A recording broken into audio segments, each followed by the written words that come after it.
Tuelekee huko Tana River ambako wakazi wa kaunti hiyo sasa wanaitaka serikali kuandaa bajeti inayolingana na uwezo wa taifa, wakisema makadirio ya sasa yanaashiria kuendelea kwa ukopaji mkubwa ambao hatimaye utawaumiza wananchi wa kawaida.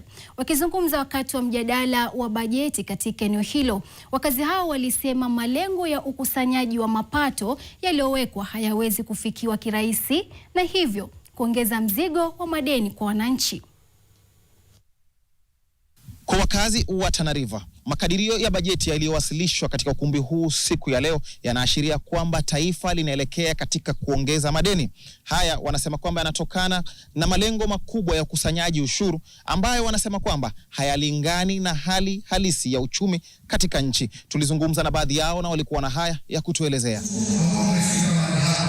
Ushuru ule ambao wameweka kuokota ndani ya kwamba wameweka kiwango cha juu sana, basi huwa tunaona pia serikali isipoweza kuokota hiyo ushuru kama inavyokuwa katika hii miaka mingine, miaka mitatu iliyopita, ni kwamba serikali haijaweza kuokota 100%. Ni katika ushuru ni tuangalie kwamba ni panya asife paka asilale njaa, kwamba sisi katika kule kutoa tuone kwamba serikali inaendesha isilale njaa, na mimi basi naibeba mzigo basi nisife.